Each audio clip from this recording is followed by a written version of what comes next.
আগেই বলছি যে তুমি আমাকে ভালোবাসো।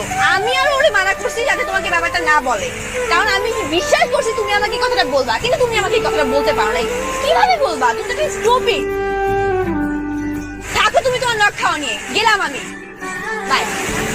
আমার সব অভিমান তোমাকে নিয়ে